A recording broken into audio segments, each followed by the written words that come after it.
Today, we will have Eugene, Chua, and Craig Callender, both from the University of California at San Diego, where Craig Callender is professor of philosophy and Eugene Chua is a graduate student. They will be presenting today a paper on the problem of the emergence of time in canonical quantum gravity by the title No Time for Time from No Time. So please take it away. Right. So Eugene's going to give the talk, but the big test for him is whether he can say the title quickly. All right, give it a try. Right. So let's get started. Thanks everyone for coming. Welcome to the talk. Today we'll be talking no time for time from no time. Trying to say it a bit fast. Yeah. So we co-wrote. I co-wrote this paper with Craig over the summer of 2019, and it's been a while, but gonna talk a bit about our idea here, and hopefully y'all have feel free to give any comments or feedback or anything like that. It would be helpful for us for our future projects and so on. Right. So let's get this.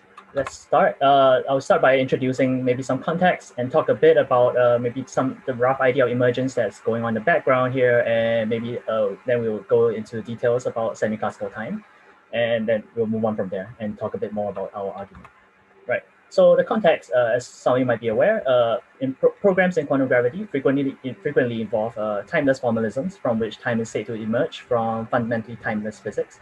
So in this case here, we are focusing on the semi-classical time program in canonical quantum gravity, mostly because it's very rigorously developed. The math is fairly, detailed, precise. So we can look at the assumptions that go into it in much more detail, and also be able to analyze it more fruitfully from a philosophical angle. So the idea here is that just like molecules moving in kinetic motion leads to the emergence of temperature, or the interaction between our eyes, our visual system, and objects in the world leads to the emergence of color. Something that is timeless, or like something that doesn't have time in it, leads to the emergence of time. And the question is what that's supposed to be, and the semi-classical time program gives an answer to that. Right.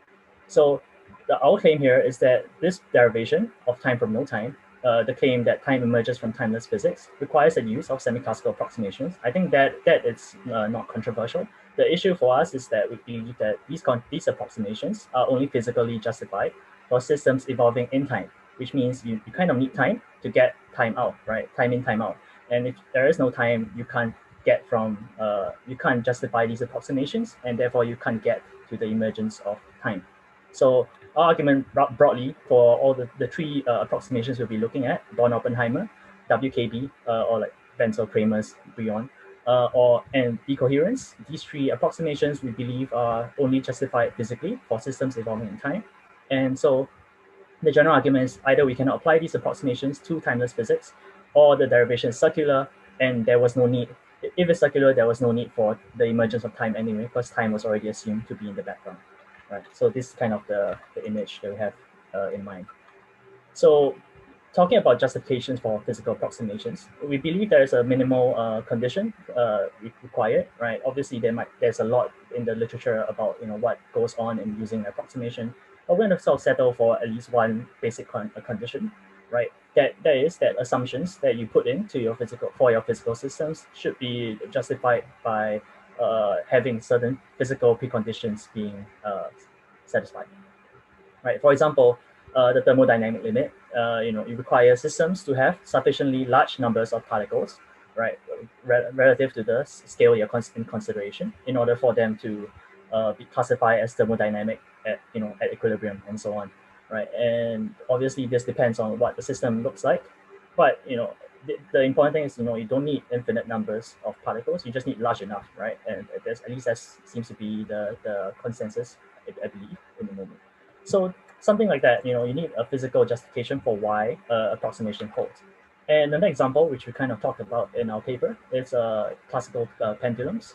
For small angles of oscillation, we can assume that they are approximately undamped harmonic oscillators, right? So for small angles such that sin x equals x, it's kind of a popular understanding. But small angles is relative to some standard of measurement specifically. At some times we notice deviations. At some point we did notice deviation from the derived equations if x becomes too large, right? So small and large, obviously, it requires a standard. And in the case of oscillations and pendulums, we have a good grasp of what that standard might be, right? Or maybe our measurements, or whatever scale we're interested in. But the question for us is, what is the standard for the semiclassical program? What sort of standard are we talking about, and how does that standard sort of justify the physical approximations that we are going to be using? And does this standard require a temporal metric of some sort? So the semiclassical time program, they broadly speaking define time as that which plays the key role in some kind of Schrodinger-like equation that we can define or derive from certain key equations that we'll talk about in just a minute. Right, at a certain level of description, given the application of these approximations, right, which according to Anderson, over 20 of them at some point, we can get time to emerge from timeless solutions. So you can see with this cake here, from fundamentally timeless solutions, we can get to a beautiful thing at the top, which is time, but you need to use the semiclassical approximations to get there. So this is where we'll be poking holes at, trying to see whether the justification is there or not. And we want to ask, what is the physical justification for these approximations, and do they require time? Right. So with that in mind, we'll talk a bit more about semiclassical time. Obviously, the presentation here will be a bit sketchy, because it's a pretty involved derivation. But we hope to give the outline, and most importantly, point out the approximations, where they come in, and then we can start looking at the approximations after this. Right. So, we talked a bit about emergence of time. What do we mean by emergence here? We don't really want to get into the philosophical debate here specifically, because it could get very messy and philosophical, obviously. And, what do we mean by functionalism of time? Are we identifying time with that which behaves like t and so on? But we're just going to stick to a minimal sufficient condition, a functional time hypothesis, if you like. A parameter, we believe, plays a time role if the matter fields depend on or vary with it the same way as they depend on or vary with the t in the time-dependent Schrodinger equation, right? So something like this that we all know and love, right? Where the Hamiltonian sort of generates the time evolution here, and this is the standard that the semiclassical time program takes itself to adopt as the idea of as their idea of what time is, or what time can be functionally equated to. Right, and we'll follow suit here for the sake of argument. Right. So canonical chronogravity, as some of you might be familiar with as well. We start off with classical GR, right, general relativity, and then we foliate spacetimes into three metrics, something like this: three metric and the conjugate momenta, which is the line pointing normal to the plane, to this plane here, and we come up with a Hamiltonian constraint where h is equal to 0. And then we sort of quantize this equation, and we get the Wheeler-DeWitt equation, which is h psi equals 0, which is a famous equation. We postulate that the universe, or at least this thing here, can be described by a wave functional, which is a psi, and then we postulate that this is the equation that this must satisfy. So the core equation is fundamentally timeless, because unlike the one we saw just now, where there is time evolution, there is no time evolution here, right? H bar psi equals 0. There is no time evolution here, right? It's a completely static universe, right? So there is no time in this. So and this is taken to be the fundamental equation of canonical chronogravity, right? So that means that I guess ontologically speaking, at the fundamental level, there is no time in the solutions of this equation, and there is, or at least there's no time evolution in the solutions of this equation. And then it becomes a big question, the problem of time, right? As we all know, how does time emerge from these fundamentally timeless equations, or fundamentally timeless solutions of these equations? So how do we get there, right? So we've kind of abridged this from Kiefer and also Manley's presentations on this topic, right? We start assuming that the wave functional of the universe is a function of both gravity and matter, right? So HAB and phi. So we just plug it in, and now we put the Born-Oppenheimer approximation in. Now we factorize. We assume that this wave function can be factorized into chi and psi, so small psi, I guess. So where chi is a function only of the of the HAB, the gravity part, and psi is a function of both the gravity and the matter fields. So in some sense, chi is insensitive to the behavior of the matter field. It only depends on the gravity part of I guess spacetime, or like stuff in spacetime, right? And of course, there's a bunch of assumptions here. We'll get to it later on. So we're just gonna sort of hand wave it now and see how it works, right? So from chi and psi, we further assume the WKB approximation. We assume that chi, the part that depends only on gravity, can be approximated by some kind of plane wave-like equation, right? Something like AEI and Planck mass and S, where S is the action or S is the phase of the wave, right? So further, now we do this, and now we have this structure here, right? This looks a bit like the Hamilton, something that could be a solution to the Hamilton-Jacobi equation, and so we follow that direction, right? We assume first that the phase can be expanded in orders of the Planck mass, and then we plug it into the Wheeler-DeWitt equation and a lot of massaging. After that, we get something that, at least at the first order, we get, or the zeroth order, sorry. At the zeroth order, we recover Hamilton-Jacobi equation, right? And as we all know, from Hamilton-Jacobi equation, you can have surfaces of constant phase S, and we can use that as a natural way to define some kind of T parameter, something that looks like time or behaves like time, and we introduce it that way. For specifically for the heavy, and we get to heavy again later on, but for the gravity part, HAB, right? So we say we claim the HAB can depend on time, or at least depend on T, the parameter T, right? Just call it T for now. And then we evaluate the other wave function, the one that's psi, that depends on both gravity and matter with regards to time. And then we define it this way. And now, with further, some key steps here that we'll highlight, right? You can define something that looks like a time derivative of gravity, defined in terms of the phase, as well as the shift and lapse, functions and vectors. And in terms of the width metric, right? And then you can define WKB time in terms, in these terms, right? In terms of this H dot. And then from this, we derive the functional TDSE. But the important point is that at the end of this very messy process, we get something that looks essentially like the Schrodinger equation. We get the I dt, I partial t psi equals to H psi, which is what we commonly think of as the Schrodinger equation. But the important thing here is that we are evaluating this at one point with a fixed gravity background. So we are assuming that the gravity is kind of fixed, and that the time parameter for the gravity solution, part of the solution, is giving us the T, and that T is giving us the WKB time. That time gives us the Schrodinger, plays the T role in the Schrodinger equation. And that's how we get to something that looks like the emergence of time. Right? So there's a lot of math that goes on, right? And in terms of the logical structure or like logical derivation, we assume there's no logical fallacy or anything going on there. The math seems impeccable, right? The T that we use to parameterize the gravity part of the solution via the Hamilton-Jacobi framework is used as a solution, as a clock for the matter fields in the WKB region.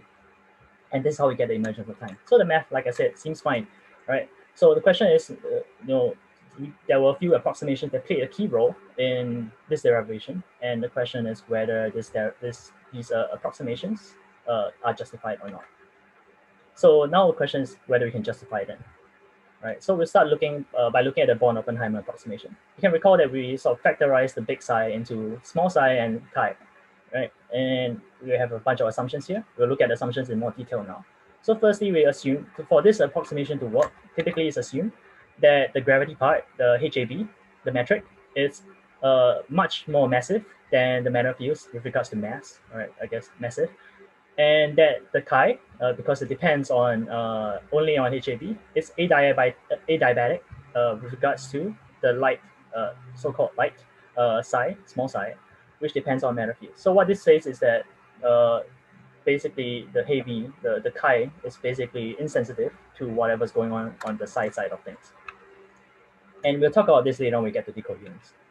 So it seems on the face of it, pretty tame, right? We just require only heavy and light subsystems. The idea that there is a heavy and light subsystem, and this is physically probably true, right? The matter fields are a lot lighter than the gravitational part of things, and these are justified by mass differences. There's no time here, right? No circularity, right? This approximation doesn't require any time metric at all. Also, it seems, right?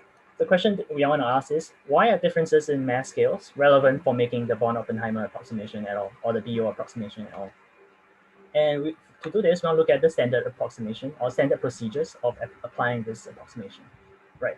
So in its most popular application, molecular atomic physics specifically, von Oppenheimer is used to factorize an atom or molecule's wave function into a product of two subsystems, again, heavier and light subsystems, right? And this is where we can sort of try to unearth the sort of hidden assumptions, so to speak, of the approximation, right? So the heavier subsystem is the nuclei, and the lighter subsystem is typically the electrons surrounding the nuclei. And the heavier system is assumed to be effectively independent, again, of the lighter system. And the lighter system rapidly adapts itself to changes in the heavier system, right? So for any change in the heavier system, the light system will change rapidly, very quickly, almost instantaneously. At least we can pretend that that's the case. Whereas if the light system changes, there is no sort of back reaction onto the heavier system. And this is how we sort of justify the factorization, because once we see that the light thing is kind of doing its own thing, the heavier thing is doing its own thing, and the light thing is doing its own thing, then we can kind of assume that the wave function factorizes in some suitable way. So typically, we start off by assuming that the nuclear wave function is not changing at all in time, right? It's static or stationary, right? And then we calculate the electronic wave function associated with that nuclear wave function. And then after that, we allow the nuclear wave function to change very slowly. And then we calculate the possible range of electronic wave functions and mean potentials in which the nuclei can move. So this is how we get to a typical von Oppenheimer approximation. And the analogy is quite clear. Here, instead of the nuclei, we have the metric instate for the semiclassical time program. And instead of the electron, we have matter fields. So in standard cases, it seems like it's pretty emphasized in most textbooks that a system is not just partitioned to lighter and heavier subsystems, but the important thing is that these systems have significantly different characteristic timescales. Timescales over which the parameter of the subsystem changes appreciably, right? So how long does it take for a nuclei to change, and how long does it take for the light part, the electron, to react to that change? These are different timescales, and that's why we can sort of assume that they factorize effectively. Right, the change in the lighter subsystem happens on such a small timescale or short timescale that there isn't enough time for the heavier system to react. And this is what it means for the heavier system to be adiabatic with regards to the lighter subsystem. And that's why the lighter subsystem is effectively independent of the heavier subsystem. And this is all within some reasonable timescale. We're all talking about timescales here. The mass scales are proxies for timescales. And this is why we believe the BO approximation, or the von Oppenheimer approximation, applies at all. So why are differences, again, we come back to our question, why are differences in mass scales relevant dynamically for the von Oppenheimer approximation? And our answer, we believe, is that they are proxies for timescale differences. The mass per se is not physically relevant. The mass scale differences are taken as proxies for implicit timescale differences between subsystems. How long the heavier system takes to react is simply largely different, or like vastly different from the timescale of the lighter subsystem's reaction to any changes. And these timescale differences are what justify the use of the adiabatic theorem, and this is what allows von Oppenheimer to be applied to these cases.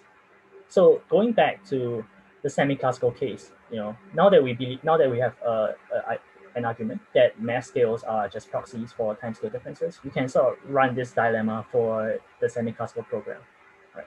So mass scale differences either do not function as proxies for timescale differences, or they do, right? If they do not function as proxies for timescale differences, what is the physical warrant for applying von Oppenheimer to begin with, right? Originally, the approximation is justified by timescale differences. Physically speaking, we look at the system, we are looking at timescale differences, and those things justify the approximation's application. So if we believe that mass scale differences do not function as any sort of proxy for timescale differences, maybe, for instance, because there is no time in the fundamental solutions of the Wheeler-DeWitt equation, then we have no physical warrant to apply von Oppenheimer to begin with, because there is no time for time, right? On the other hand, if mass scale differences do function as proxies for timescale differences, that means that we must have already implicitly assumed some existence of a background time metric somewhere, or assume that it must exist, right? And in that case, time was always there, so there was no need for emergence to begin with, because we already had time. and there was no need for the whole derivation to begin with. And we believe this is the case of needing time to get time. And this is at least for the von Oppenheimer case. So now, moving on to the WKB approximation. We have recall again that this is effectively substituting the heavier part, now that we have sort of have a clear idea of what heavy and light is supposed to be here. The heavier part of the wave function is substituted for something that looks like a wave that with a constant amplitude and a constant, like some kind of constant phase, or like at least a slowly varying phase, right? And they all depend only on HAB, i.e. the metric, right? And this is the Planck scale again. So let's look at the assumptions, right? Typically, the assumptions for WKB approximation is that we assume that the amplitude is slowly varying with regards to phase and also with regards to position, right? And of course, the phase must be real, A is positive and real, but we want to really focus on this slowly varying part with regards to X, right? Seems like, firstly, WKB typically is applied onto time-independent states. So there is no time dependence if you're looking at a time-independent state, at least that seems like it. And more importantly, it seems like it depends only on length scales. As we said, A is slowly varying with regards to X, which is position, not time. So this slowly, even though slowly seems to imply some kind of time, implicit time, that's not obviously the case with WKB because they are varying position and not time. The wave is defined on position space, right? But we want to sort of unearth some hidden assumptions here, at least in our view, which we think this is right. Let's do this by looking at a standard procedure, by looking at a simple example, which is the one-dimensional time-independent Schrodinger equation, and only for the positive energy condition, right? So we can start off with the Schrodinger equation, this is the time-independent Schrodinger equation. And importantly, we can sort of define P as the classical momentum identity because this is what momentum can be assumed to be in classical mechanics, right? Because E minus V is just the kinetic energy, and you kind of get a definition of the momentum from that. So now we represent wave function as some kind of plane wave or like plane wave-like solution. And then we try to plug this in, right? We assume that there is amplitude and a phase, and then we plug this into the time-independent Schrodinger equation, and we solve. But the result is that typically this is not solvable in general. The first part, at least, this second-order equation is not solvable in general. Right. So what do we do, right? Physicists sometimes do. We just assume it vanishes, right? We assume it very so slowly that it vanishes, or like it can be assumed to vanish. And now that we have sort of made this part vanish, we can solve for both A and S, and then we can solve for the phase as well as the amplitude, which is turns out to be something like a constant. And then we plug this back into the wave, the original ansatz for the wave, and then we solve for that. So the question is for physical justifications, why think that A varies so slowly with regards to position to begin with, that it vanishes, right? We believe all this only holds when the potential, Vx, is approximately constant with regards to X. And because it's true when potential is constant, system behaves like a free particle, and therefore amplitude is constant. You can see it on this diagram here, which is borrowed from Littlejohn, 2020. And when it's approximately constant, system behaves approximately like the wave function, like a free particle.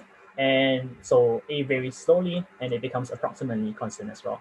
And we can sort of justify the use of this varying slowly condition in terms of how approximately constant the potential is.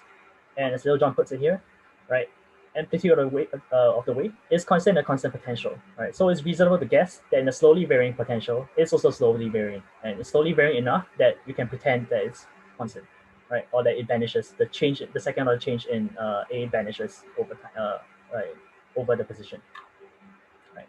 So insofar as we can pretend that potential is constant, we can pretend that the amplitude is constant as well. In other words, we believe how long the WKB approximation holds depends on how long we can pretend the potential is constant, right? However, we believe that this pretense kind of requires a temporal metric, but this is a bit harder to see than the von Oppenheimer case because of how WKB is typically presented as a mathematical framework with a bunch of different conditions, and you just sort of apply them and you get the answers, and that's it. But we believe there's some temporal metric hidden in this approximation as well, and we discussed two of them here. Firstly, we look at the use of the classical momentum identity, right? It plays somewhat of an important role, especially conceptually, in the derivation of WKB approximation. We know that the quantum momentum operator does not depend on time, right? However, the classical momentum does, because obviously P is equal to m dx dt, right? And that's just how the classical momentum is defined. And since we use the classical momentum identity, right, it seems like we're importing some kind of classical ideas about momentum in here as well. And the time dependence can be unearthed this way. By combining the two, which is these two equations, we can do a separation of variables, a simple one, and then we get some kind of distinction between time and position, right? We get two sides here. On one hand, we have the integral over dt, and it gives us the total time that the particle spends in some kind of in potential.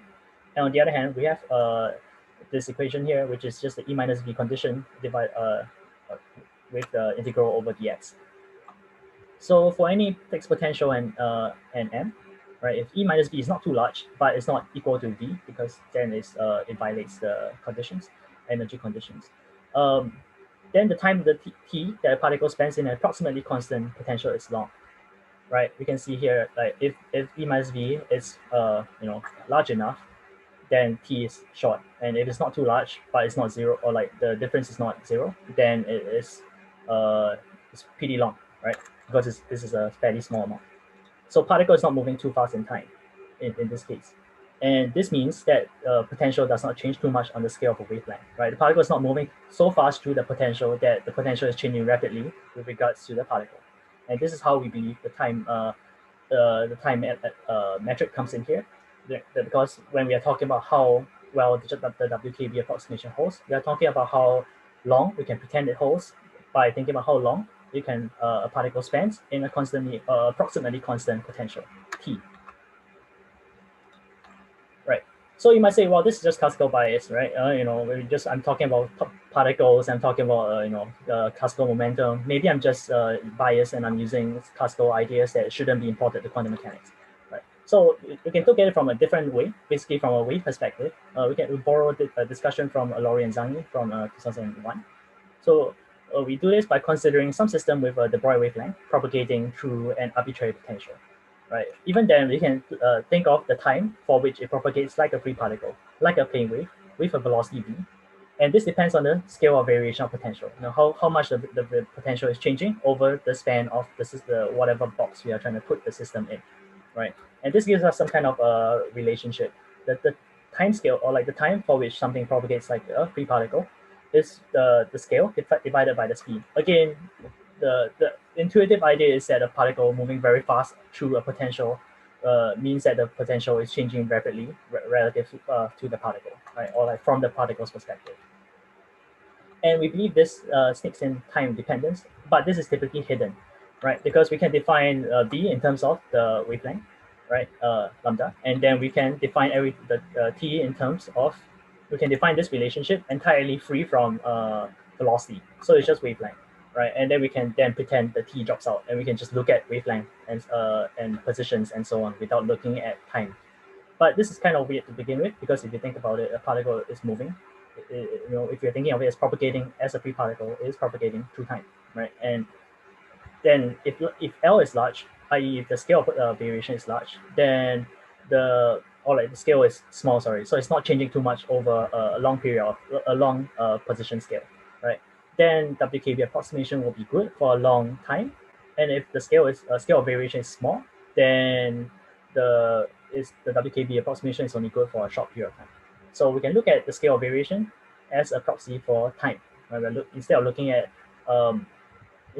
the temporal timescales differences, we are looking at looking at the potential differences instead. So physically, what this means is that if a system is in a large potential well, it will take a long time for it to reach a wall, right? Which is the intuitive idea I was hinting at just now. And this idea is kind of talked about by Griffiths as well in his popular textbook on quantum mechanics, right? The probability of finding a particle at point X is inversely proportional to its classical momentum at that point. And this is exactly what you expect, obviously, right? We put a particle in a box, and this is what we expect. At least for the classical case, we're not looking at the tunneling case yet, right? The particle doesn't span long in the places where it's moving rapidly. And the probability of getting caught there is small, and this is encapsulated in the WKB approximation. And like he says, sometimes the approximation is even derived by starting with this approximation. Starting with this observation instead of dropping the amplitude term and assuming that it varies slowly with regards to position and so on. Well, he agrees, right? The latter is cleaner mathematically, but the former is a more plausible physical rationale. And we want to say that this rationale is justified by assuming some kind of background time metric. Right? So to assess the physical relevance of WKB, we must not only assume that the amplitude is varying slowly with regards to x, but some kind of background time. And the reason why WKB is justified for scales in which the wavelength is small compared to the potential, right, with high energy short wavelength, is that a long time will pass before the potential will show its effects. Crucially, time provides the metric by which the approximation's validity is measured via the time scales in which WKB holds. And this approximation is about how long it takes before changes in the potential can be felt. And when we talk about how long, we talk about time, how long it takes for the particle to feel the potential changing. And this depends, partly on the speed and so on. So again, we have the same dilemma. Potential scale differences do not function as proxies for any sort of time scale differences, or they do. If they do not, again, we have no physical warrant for applying. I guess we kind of copy and pasted this here. But if the potential scale difference do not function as proxies, then we have no physical warrant for applying WKB. And if the potential scale differences do function as proxies for time scale differences, then time was always there. And again, there's no need for emergence. So let's see another case of needing time to get time in our view. So this is our argument for Born-Oppenheimer and WKB. But another thing we want to look at is decoherence. So you might wonder, where did decoherence come in, right? We didn't really see decoherence show up in the derivation we kind of breezed through earlier on. And we believe decoherence shows up, by the choice of the form of the wave function, right? We chose a wave function that looks like this and this instead of something that looks like a superposition of these different wave functions. And the question is, why do we do that?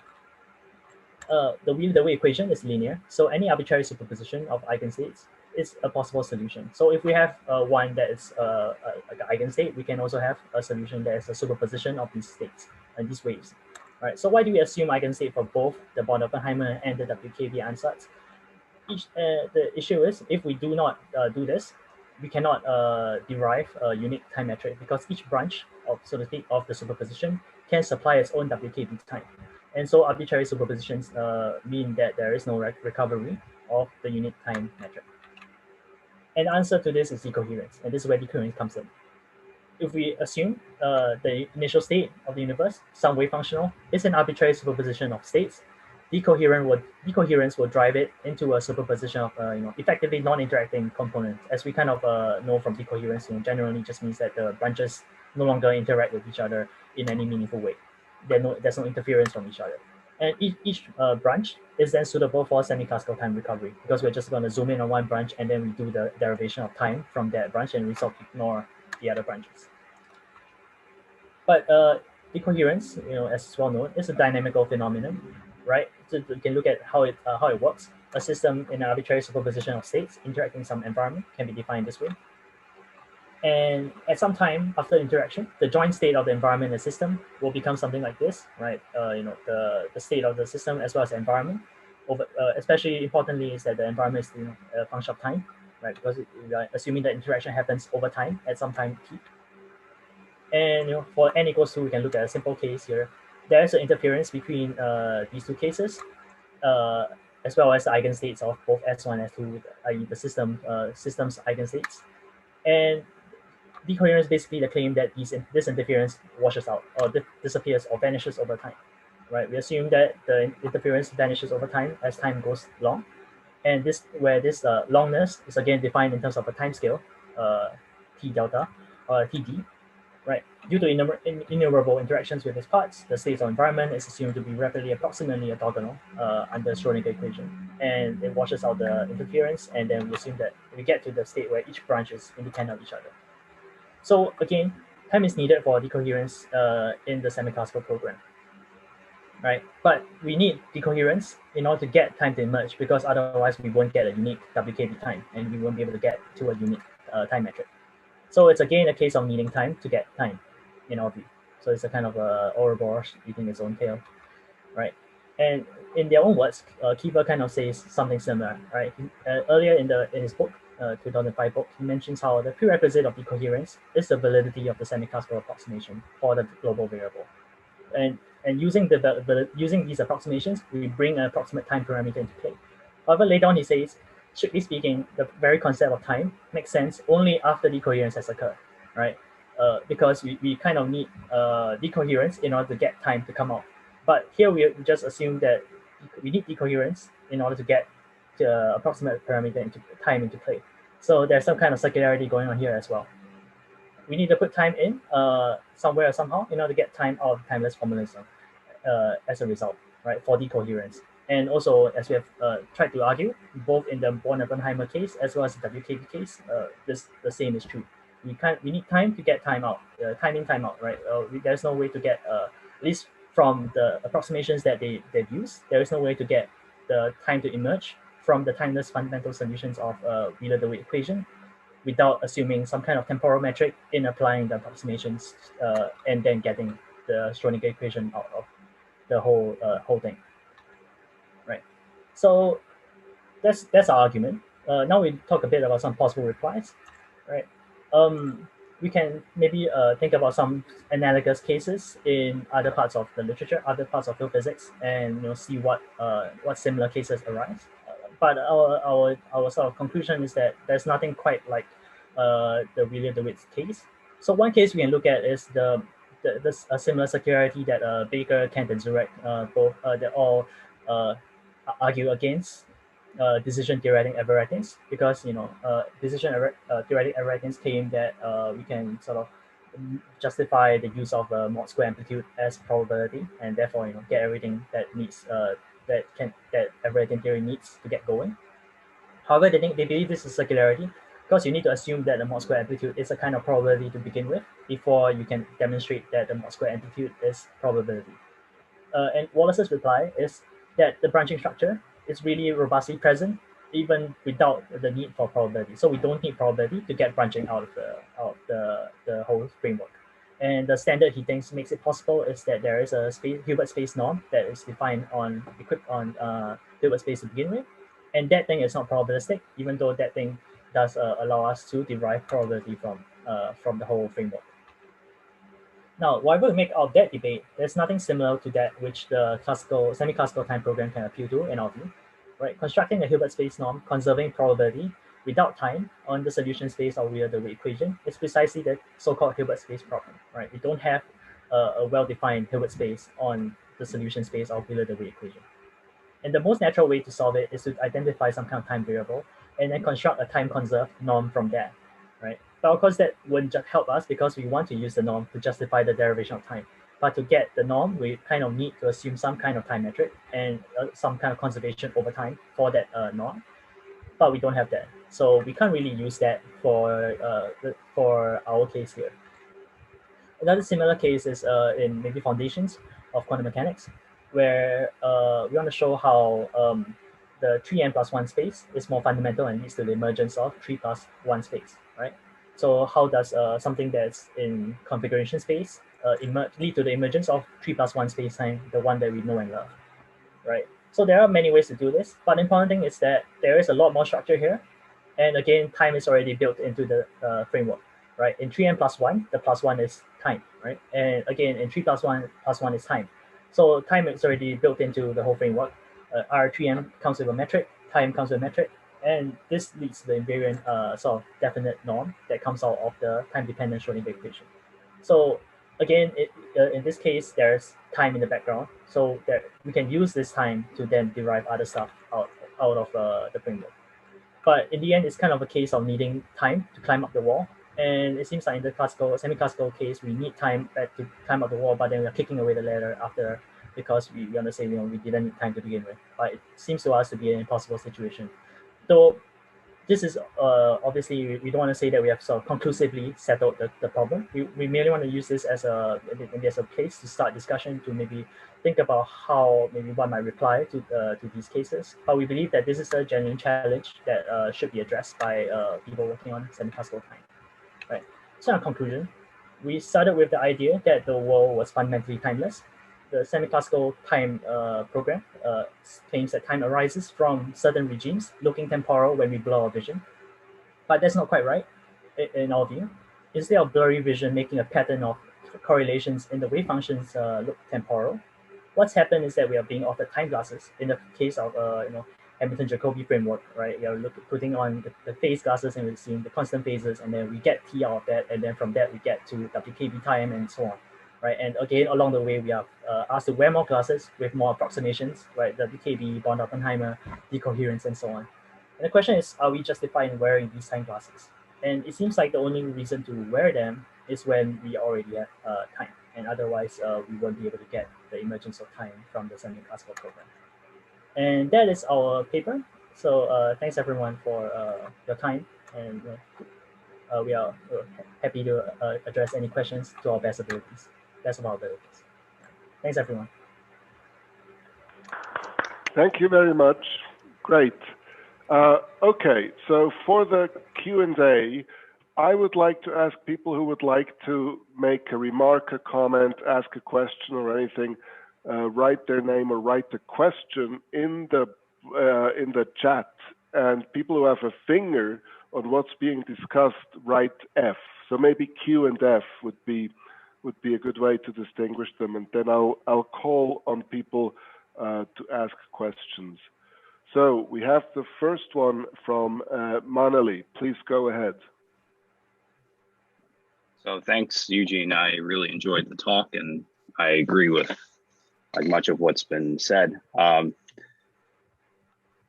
So concerning the application of the Born-Oppenheimer approximation and WKB in the non-relativistic QM case, the reasoning, the physical justification for Born-Oppenheimer there suffers from I think a similar conceptual problem, which is that the wave function in describing some molecule or atom is itself a stationary state. Yet they talk about separation of timescales for the heavy nuclei relative to the electrons, even though typically they don't have in mind that there are local beables for the nuclei and the electrons that are actually moving in time. So there is also an analogous conceptual problem with that semi-classical reasoning that goes into the non-relativistic QM application of the Born-Oppenheimer case. But in both the non-relativistic QM case and the Wheeler-DeWitt case, I think the sort of answer would be that there is an actual 3 metric in the case of Wheeler-DeWitt. There are actual particles corresponding to the electrons and the nuclei, and they do change in time. If you take a Bohmian approach to molecular physics and a Bohmian approach to quantum gravity based on the Wheeler-DeWitt equation, this answer is available to you. The only requirement is that the wave function is complex valued and that the phase is not a constant function on the configuration space. But if you have those two things in place, then you do have in the Wheeler-DeWitt case a C number 3 metric beable that is actually changing in time and with respect to some sort of preferred, foliation, lapse function. And in the non-relativistic QM case, there's a guiding equation for the particles and they're changing in time. And in that setting, then I think it can make physical sense to apply Born-Oppenheimer and WKB. So I'm curious what you so you're saying that, I guess in that case, I guess if I'm getting this right, wouldn't there already be some kind of time metric, like you said, already sort of existing within that, and then there wouldn't be a need for this whole emergence of time case. So exactly. Yeah. The only question would then be, why is the wave function of the universe complex valued instead of real? Because the Wheeler-DeWitt equation has an infinite number of solutions and infinitely many real valued solutions. So why does nature somehow privilege or pick out complex valued wave functionals of the universe? But you might say that's just the fact, right? The wave function of the universe has to be something special anyway, so why couldn't it be complex valued? And then you're basically there as far as I can see. Yeah, well, I guess Craig and I will probably be in agreement with you, right? That if we took that approach, then everything seems to work out better. But then there wouldn't be this emergence of time thing. You know, there wouldn't be a mystery, obviously, because there won't be a problem of time. But there wouldn't be an emergence of time as well. So I think we're kind of on the same page as you on that. So this would be a real problem for Everettians then. Sorry. Right. Yeah. This would be a real problem for Everettian approaches to canonical quantum gravity, which depend on the semiclassical approximation to get to quantum field theory and curved spacetimes, which is what Kiefer, for example, claims you can do. But as you pointed out, I think rightly, there is a vicious circularity there that undermines that approach. Yeah, I think we're in agreement here. Craig wants to say something. Yeah. I was just going to add, of course, I do have in mind, we did have in mind, some Bohmian approaches to this problem in the back of our mind through this. And, there were these approaches, but even if you weren't Bohmian, there were these approaches like by Greensight, we just define it off the time off the phase through the full, so it's not, so then it's not an approximation, it's, defined there sort of at the bottom in all the solutions. And then you can do the Bohmian version of this, if this is circular, then and then that is not, then it's maybe a reason to go that way. But also, I mean, just a sort of thought for the general discussion. I mean, there's a question about whether this kind of layered cake approximation sort of picture of the emergence of time will end up, whether it ends up being defensible versus just defining time in at the bottom, and then maybe some solutions have it, some solutions don't, and in that sense it emerges, versus getting it with approximations, which are going to require some sort of justifications.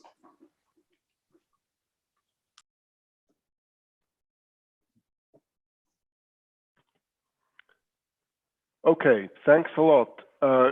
Craig, I saw your point in the chat a little bit too late, but I would like to give you the opportunity to add a comment or two. Please go ahead.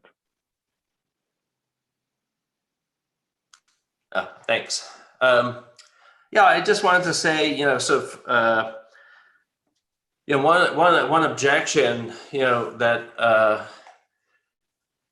you could make about this is, normally when we have an approximation, we always have, some kind of standard with respect to an observer that justifies when we think of justifying an approximation, usually it's always with some standard with respect to an observer, and their perceptual abilities or measurement abilities. And you could imagine, bypassing all of what we did and just saying, you need a solution to the measurement problem. And if you had a solution to the measurement problem, then that would give you observers, and those observers would give you the standards by which, you would justify the approximations. And I think we'd agree with that, that would be an alternative, quicker route to our conclusion in a way. But we wanted to try to do this without, getting into the measurement problem and all that. And so we recognize we're sort of in a kind of interpretational halfway house, so we're trying to interpret the theory the way it normally is interpreted, but not, a particular, choosing a particular interpretation yet.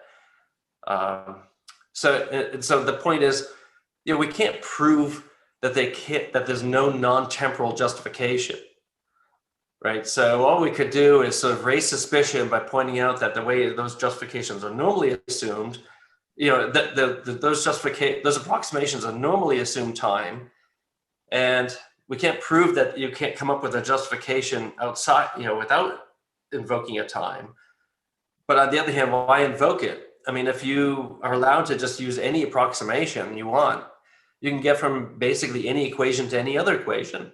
And so they have to have some kind of physical justification to go from, why solve to only leading order? Why make all these different approximations? There's got to be some kind of physics in the background there that's, justifying those moves. And And so you might worry that you can't do that without an observer. And so what we're trying to make that point even before that. I guess you could also, another point I wanted to make was you could also object to the kind of functional definition of time that we're using. So if you imagine the kind of Tim Maudlin-like objections to Everett approaches to probability, where he's thinking well, you're getting out the sort of the shadows on the wall of the real thing, not the actual entity, not the actual thing. So you could sort of make that kind of point, but we thought, well, we would be the most generous we could to the program, which we both like. I mean, I think the derivation is beautiful, and adopt this minimal sufficient condition. Yeah, so those are just the two general points I wanted to make. Okay, great. Thank you very much. The next one is John. Please go ahead. Hi, thanks. This was really cool and basically convincing to me. I have a question about the point you made about decoherence, how you need it in order to get a unique time parameter out. Why do we want a unique time parameter? So, this is quantum gravity. You might think that space or time is going to there's going to be some funny business with entanglement in space or time. And so maybe different branches are going to have different times. And this seems sort of compatible with the motivations as I understand them, as they're presented here. There was the one quote about, we expect time is supposed to emerge from non-time anyway. So it's not really this is, well, there's one of these quotes from Kiefer where he says later, after emergence, we're going to have time, but obviously this after isn't a temporal after. But why not just think that, we're going to have times emerge? The more, the better.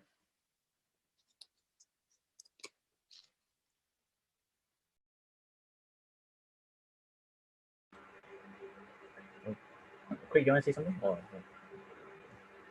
I could if you don't want to, but you can go first. Yeah, it's well, yeah. So that's the way Kiefer thinks of it, and that's fine. Suppose you had a kind of an Everettian view, then you're thinking, you could just run this procedure in each of the branches, and then you'd have and that would all be fine. But the thing is, you're assuming you need to assume decoherence happens to get the branching, and so you're assuming which. It does seem like you're assuming the time to get the decoherence, and you're assuming the decoherence to get the time, and so you're right that that's perfectly fine to have that kind of Everettian picture where there's a different, you run this in each branch, but still you have what entitles you to think that the decoherence happens in the first place, or then you've assumed a time, and vice versa. Yeah, so I guess Craig kind of said, I guess the problem here is kind of prior to the multiple times showing up. So I guess the original motivation is that they kind of want, they kind of want one Schrodinger type equation rather than a million or something, arbitrary numbers of them. But the problem with using decoherence to begin with, I think it's like Craig said, kind of prior to this whole thing, because the use of decoherence requires time, but then we need time, so it doesn't. This kind of shows up before the question of how many times show up in the end of the derivation, I think. Yeah, thanks. That seems right. All right, thank you very much. Antonio is next. Please, Antonio. Thank you. Thank you very much for the very interesting talk. I have much of a clarificatory question regarding your argument under the light of a more specific characterization of emergence, because you talk about emergence, but for metaphysicians, emergence is a quite tricky concept not quite sure how to characterize it as a dependence relation between two relata. For example, you said that in a certain approximation, mass scale is basically a proxy for time scale. Hence, you cannot claim that time emerges from a mass scale, because in a sense, time is already there. But now I'm thinking of a possible characterization of emergence in terms of supervenience and more specifically identity.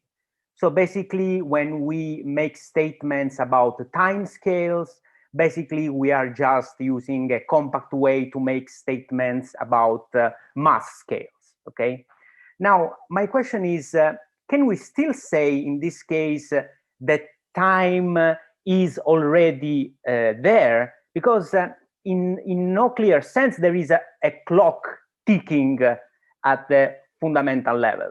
There is some sense in which time comes in as some sort of way to effectively describe more fundamental states of affairs that involve mass. So in this particular case, I'm not sure if I see that this circularity really comes into play. So I would be grateful if you could clarify this to me. Thank you. Right. So I guess if you're thinking of mass as identical to time, right? And then we're thinking about whether we can apply a Born-Oppenheimer to maybe the semiclassical time case. If you're saying that mass is just time, right? It's just identical time. Then I guess time is already existing in that case, and then we wouldn't need to do anything else, right? We already have time, right? Or on the other hand, if you think about it as maybe you're saying mass is time in the sense that time is something that comes later, but mass is the thing that plays a role of time. Well, we still need to justify the approximation by applying it, and I don't see how the mass scale itself justifies the Born-Oppenheimer, at least in the traditional cases. So there needs to be that, like Craig said, we're not ruling out the application by fiat. We want to say the traditional cases, when they talk about mass scale differences, they're talking about how systems behave differently along different time scales. And that's what justifies the approximation. But for this case here, we have mass, we just stuff and mass, but there's no timescale differences here. So, we don't have the prerequisite sort of structure, I guess, to apply the approximation to begin with. If I may very quickly, I mean, my point did not target the Born-Oppenheimer let's say, approximation per se, but it was, let's say, more general. I just was puzzled in the case of this kind of supervenience and identity, if perhaps there is some room for, let's say, finding a counter argument to your circularity one. But thank you. I will think about what you said. Thank you very much for your reply. I would maybe just add that, maybe you have thoughts about this. When I look at some of the metaphysics work on this, they're usually looking at sort of, the metaphysician goes to their toolbox when they think about emergence, and they think about supervenience, functionalism, compositionality, and these are all synchronic notions. And so this kind of worry then doesn't pop up because, those are all synchronic notions. But then when you look at, cases of emergence in physics where you think of things like temperature and stuff like that, then, those are all actually diachronic and there's this kind of disconnect, it seems, and so this is why I think in the metaphysics literature, which I don't know all that well, but it seems like that there's this kind of trouble of trying to understand the emergence of time using those notions that you use from the toolbox in metaphysics. And then I wonder whether the senses of emergence that metaphysicians are understanding it, which is natural for them, is really the sense of emergence that you get in the emergence of time and quantum gravity. Because I think one well-defined notion of emergence in physics is just that it doesn't hold in all solutions, right? So you might say, like, the arrow of time, the direction of time, does that is that fundamental or emergent in, say, classical electromagnetism? But there are some solutions without it. But there's some solutions with it. So not all solutions are retarded solutions. Some are or advanced. You get mixes, and so you might say then in some perfectly clear sense that the arrow of time emerges in classical electromagnetism, even though it's there at the bottom in the solutions in which it exists. And so then that kind of idea of, but notice there you're not using like supervenience or function or compositionality or anything like that. And it's just some loose random thoughts. Thanks. All right, great. Thank you. Next is Ward. Ward, please. Well, thank you for the talk. So first, a brief comment on what has been said before. So for decoherence, I don't think you need time evolution. You can also talk about decoherence without time evolution. Even if you have a static wave function, you can talk about decoherence and go on from there. Okay. But maybe people write that. So, but my main question is the following, basically. So, what exactly is the assumption of the WKB approximation or decoherence doing for you in deriving time? Because it seems to me you don't need these assumptions, okay? You've snug in time as soon as you've said there's some configuration whose velocity is given by the gradient of some phase, okay? And I think, as Craig said, some people have even abandoned that assumption of semiclassicality and just said, look, let's take the configuration and define the time derivative as the gradient of the phase and continue from there. So my question is, so what exactly is the WKB approximation or decoherence doing? Because mathematically you can do everything without these assumptions. Okay, so you can use the same math, and without these assumptions you can still get to the emergence of time. Okay.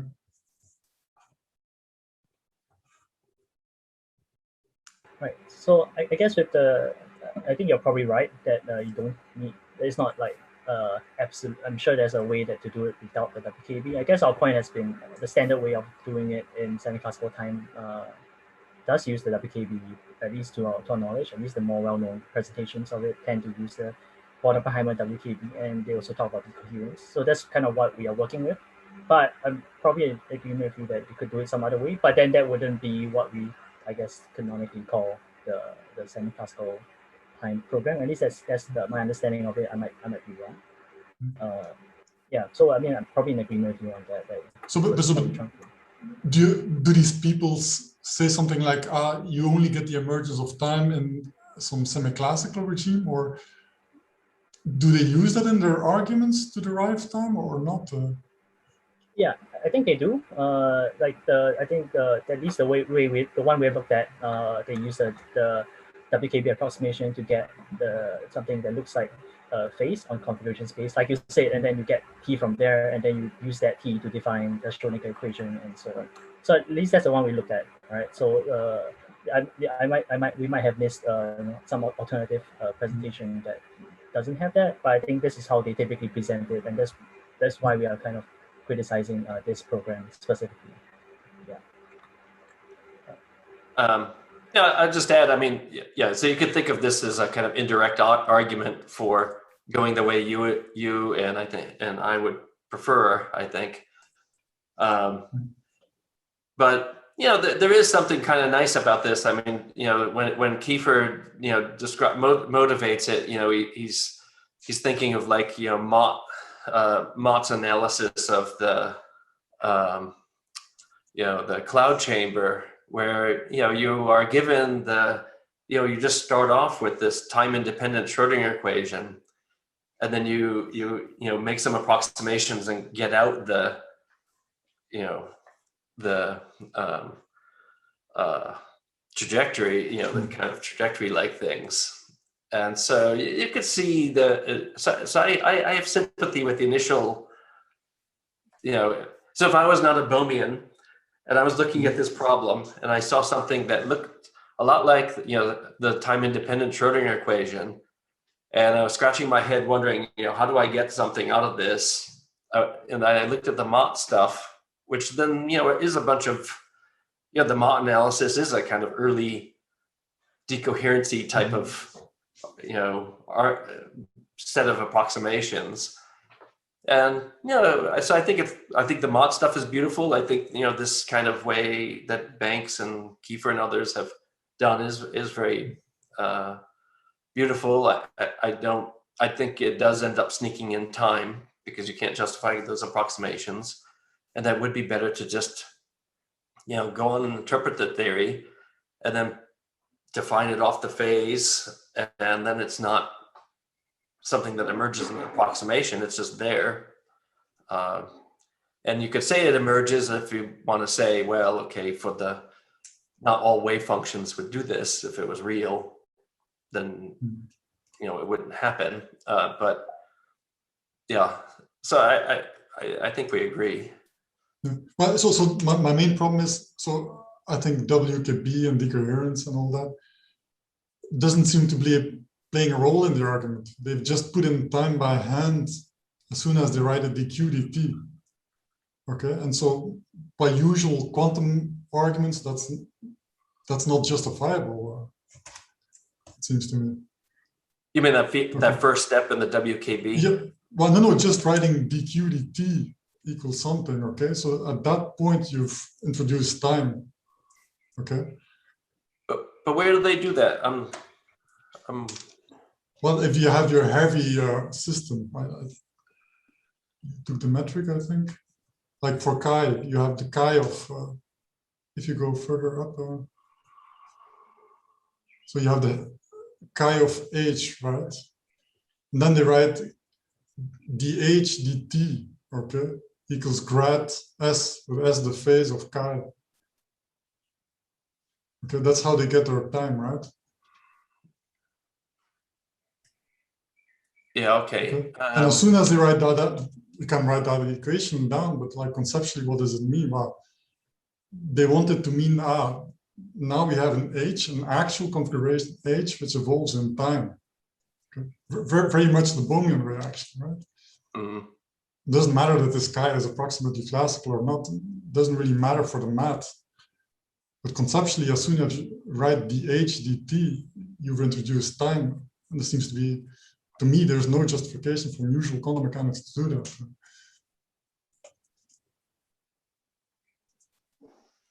And therefore, my question, it doesn't seem to matter whether chi is approximately classical or not.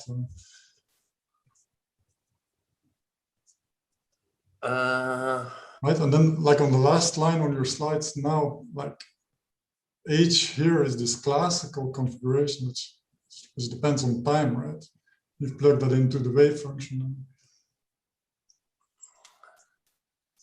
So as soon as you introduce this configuration, this actual configuration H, which depends on time,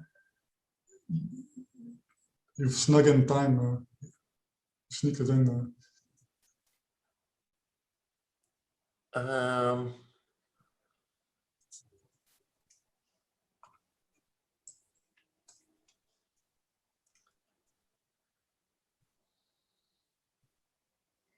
Right. So are you saying like? Are you saying in that first equation too on this slide? Yeah, exactly. So H, what is it, right? So it's an actual configuration, or okay, and you write dh dt there, h dot. okay, you can write that, but what does it entail? Does it entail that you have actually that configuration H that is evolving in time? As soon as you say that, you've put in time by hand. I see. Oh yeah, so you could make our point maybe at an earlier stage then. Yeah, exactly. I need to think about that more, but thank you. And even people would say, oh, yeah, it's the classical limit, but even that I don't understand, because well, for the sky, suppose it's a plane wave. Okay. They would say, oh, we're in the semiclassical regime, and so there would be a position, say, moving with this constant speed, but a plane wave doesn't look classical at all to me because it's not localized in position. So you want something that's classical is localized in position and momentum. Okay. But that's a side remark. Yeah, this was kind of the part of the trouble, was trying to figure out, what we were allowed to interpret. So we're given some math. Mm-hmm. Now, what sort of physical and interpretation are we allowed here? And so a lot of it is just sort of, well, because we saw this term before, mm-hmm. And we interpreted it this way. Now we do so again. Mm-hmm. But it's not clear it's justified in this context. And so, well, we want to point out that you were already implicitly assuming time. But yeah, you might be right. I think that there might be time already there, even earlier. Mm-hmm. I think this might be in line with. I was just going to add. I think this might be in line with. I guess Craig, we kind of talked about this before. Hamilton-Jacobi framework itself kind of introduces a time parameter, and that already that might be something that is justifying as well. We didn't really talk about that in our paper, but I think you're probably right. What that applying this framework implicitly sneaks in some kind of time parameter, and that might be something that could be critiqued as well on top of whatever we have just said, maybe even prior to whatever we have just said. Mm-hmm. Yeah, thanks a lot. Thanks. All right, thank you very much. Nick has a finger on this. So I'm not sure anyway, but thanks for this really thought-provoking kind of talk. But I'm not sure I fully understand Ward's point here, but insofar as I do, why isn't the reply? I mean, look, at some point, the goal here is to define time in terms of things you already have. So, of course, at some point, T is going to appear in these equations because there's going to be a definition of time. So, and you've said in these equations that these are definitions. So why couldn't sort of Kiefer or whoever kind of push back on that way at that point a little bit here? That I'm just telling you what time is in terms of things that I have.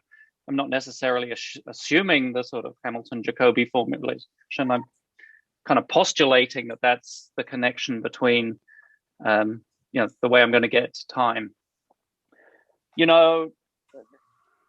I guess we talk about this sort of in the background a little bit. There's just going to have to be some jump at some point where you just say, oh, well, this is the thing that we identify as time in the universe.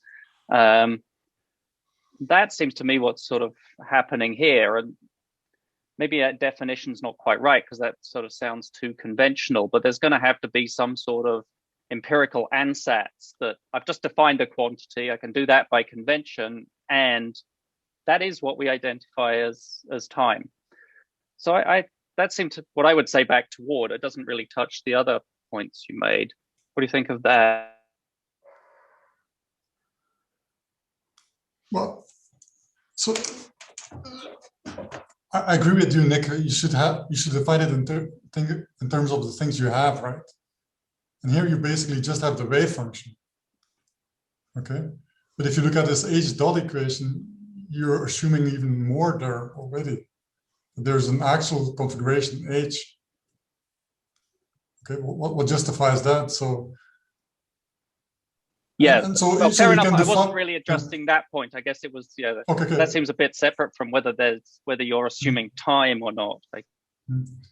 But But and as you say, like if you define it, yeah, that's fine, right? But you should be clear about how you define it then. Okay.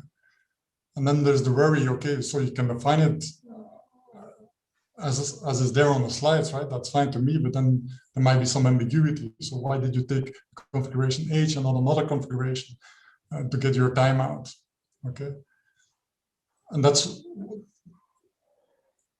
then you can also go further and say, why do you assume this WKB approximation and so on? And yeah, well, that's the ANSATSy bit, right? I mean, if there's actually, these are sort of empirical postulates about how the non-time theory hooks up to time, and if this actually gives you something that corresponds to time, then that's your justification.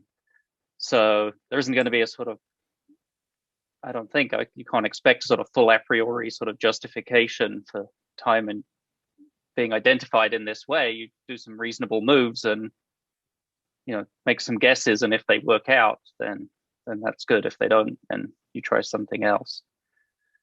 I'm more sympathetic with the move that HAB seems to be a thing. So all of a sudden, when that wasn't something that you just had in the wave function. So yeah. Okay. So if I'm understanding the dialectic right now, it's about the bringing in the Hamiltonian construct when we're talking about the first step, about the heavy part. And so then so because we're getting the sort of classical time, the sort of GR time in the first step, and then the second step we're then showing that quantum time is that's something that looks like quantum time is evolving with respect to that time you already got. And so yeah, I think you're right, Nick, that so what's going on is, you're bringing in this Hamiltonian construct and saying, that the justification, that the approximations make it so that this construct is sort of a useful way to look at these equations. This is sort of what we meant at the end when we were talking about, it's not so much that when you think about what's being done, it's not so much that they're saying, well, I sort of squint my eyes and then I see time. It's more that I'm being offered time glasses, and you're being given this ansatz, this Hamiltonian construct is being justified, and you're being told, here, have those, and if you use those, then if I squint, then I see things quantum. Then I see that the quantum, quantum time is also the time that I get from this one, from the heavy part. And so if I understand, so you're saying that first step is okay with the heavy part. Is that right?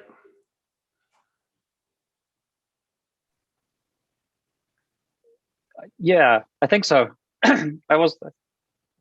That's not entirely the terms I was thinking of it in, but I think that's about right. Because there's the two parts are sort of, there's a definition of, I'm just going to define some quantity, and that's a definition, so I can kind of do that however I like. Then there's the second part is, I'm going to say, and that actually is what corresponds to, whatever physical notion of time we want out, I guess, so that the quantum time. So yeah, and that's the sort of empirical postulate, I guess, that goes with that goes with it. So I see what you mean about you're still going to have, some kind of issue with, so you assume the wave function factorizes, and then you say, well, this one factor, if you from it you can get something that looks like an Einstein equation, and then that's going to justify this kind of GR type time being so you get this kind of Hamiltonian construct there. You're still going to have to just, justify why the factorization. And so what I was saying was there's really still going to be that kind of thing. And then there's going to be the further stuff about, the WKB on the other factor. Yeah. So what I was saying was meant as a response to kind of Ward saying you could get off the boat earlier. I think it's not so clear to me that it addresses the criticisms that you were making. I don't. But I would say then it's Okay. not really emergent Okay. time, then, right? As you say, Nick, then you've defined time like that. Okay. Yeah, I Okay. think. Sorry, there are several people in the queue. Maybe we should move to the next person. Andreas, please go ahead. Yeah, hi. Thanks. Thanks for the great talk. I have a question about the project, and it's to some extent a finger to Nick Huggett's question. So the idea of emergence was introduced with the example of the movements of the molecules and temperature. And in that case, it seems to me that the aim is not to define temperature in terms of statistical mechanics, but rather to see how sort of the macroscopic description in terms of temperature is connected with a microscopic description, and sort of to see how what you say about temperature can be found in the description about the molecules. And it's not a matter of defining things. The relation, sort of saying that temperature equals mean kinetic energy, is not a matter of definition, but of finding out that if you make these connections, then things fit together. And it seems to me that in the case of the Wheeler-de Wit equation, where you don't have time, you also somehow want to find time in this description. But again, it doesn't seem to be a matter of defining time, but sort of finding the time in this microscopic description. And I don't know why. And if that is the case, then I don't think that the claim time is already there or temperature is already there is really an objection. In the case of temperature, of course, temperature is already there if we have the movement of the molecules. The problem is to find sort of the one description in the other description. And I'm not so sure that, I don't know whether sort of the circularities are really a problem of the same sort of as much of a problem as they were if you wanted to define time or temperature. So if it were a matter of this definition, then of course the circularity would be a problem. But if you just want to see how you can find time in the micro description, then maybe it's less of a problem. I don't know. Yeah, I guess in the case of temperature, like kinetic energy, doesn't have to be defined in terms of temperature, right? So it's a kind of a thing of its own, side independent thing that we know about kinetic energy. Whereas I guess in the case of from like timeless solutions to time, we want to, like you say, even if we don't want to like talk about defining time in terms of something timeless, we just want to talk about how description in terms of time can be sort of recovered in the timeless description. The problem seems to be that to get from the timeless stuff to something with to time in its description, we need these approximations, but these approximations seems to be justified in terms of something temporal. So, in these timeless solutions where we do not have time, we cannot move from the timeless case to the temporal case. And I think that's our main argument. Maybe we misspoke or we phrased it in terms of definitions specifically, but I think even if you took something more liberal, like something you mentioned, just recovering descriptions from one to the other, the problem of circularity would probably still arise, at least in our view, I think, because of how these approximations require some time to begin with to justify them, for you to move from the timeless to the time case. Yeah. But doesn't sort of the information that a certain approximation does give you time give you the information that time can be recovered independent of sort of the justification for the approximations. So the mere fact that it is possible to recover time, sort of the approximation shows that it is possible to recover time. And that already gives you sort of an important information, doesn't it? Yeah, I would maybe just add, I mean, first, hi, Andreas. I haven't seen you in a while. Nice to see you. Oh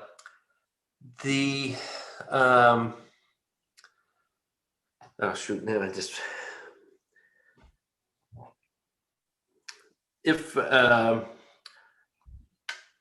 but yeah, two things. One is, yeah, if the idea is, you know, that they were coming and saying, well, how should I interpret this theory?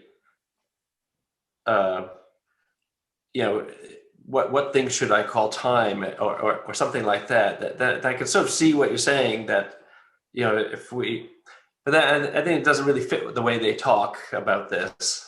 You know, where they seem to be assuming they already got a fundamentally timeless, that they know, so they've already like interpreted the bottom, and then now talking about getting the higher level from that. But if they were sort of coming at the whole thing and saying, you know, what would be a guide for how to interpret these different terms, which is maybe a little bit the way you were just talking about, the way, you know, we think about temperature. Mm-hmm. Then I think yeah, there'd be something to that. Then it would just be a question of really fit with, you know, what their advertised goals or not. But another thing, it maybe, you know, what you just said reminded me of it, is you could imagine, you know, one response to it would be just like, you know, well, we interpret it all at, you know, it's like a whole package, and we have to interpret it all at once. And, you know, so I climb up Wittgenstein's ladder, and then I throw the ladder away, but now the ladder is away and I interpret all at once. Then I don't, again, there would be a sort of disconnect between the way they talk about their goals here. But maybe in some sense you could take all of this as sort of a kind of guide for how to interpret the formalism, and some sort of reassurance that thing would correspond to the time you know and love. I don't know, I get nervous talking about all this kind of, you know, like Wittgenstein's ladder and all this interpreting all at once. It's like above my pay grade. You know, I'm a simple philosopher of physics. I don't, you know, all that stuff, it makes me nervous. Okay. But there might be something that you could say there that would be defensible. All right, thank you very much. I take it that Ding's question has been answered in the chat. And Manali, I'm sorry, we don't have time for second question. So the last question is by Joshua. Joshua, did you want to ask your question? Sure, I'd be happy to. And thank you for the very nice presentation. Go My background is in high energy theory, not philosophy. So I apologize for the amateurish nature of what I think I'm going to ask. I'm also not sure that I'm adding something fundamentally new here to the discussion, but I'm curious. It feels to me that there are two questions that are worthwhile to separate. One is whether or not there is a clock hiding in the degrees of freedom that are being described by the Wheeler-DeWitt equation. And a second question, whether or not there's some emergent short time scale relative to which semiclassical approximations to equations become valid. And I think a compelling case has been made by others, not by myself, that a relational perspective to observables described by the Wheeler-DeWitt equation is an appropriate approach. In other words, you identify a degree of freedom that plays the role of a clock, and relative to the value of that clock observable, we ask questions about the other subsystem, the remaining subsystem being described by the Wheeler-DeWitt equation.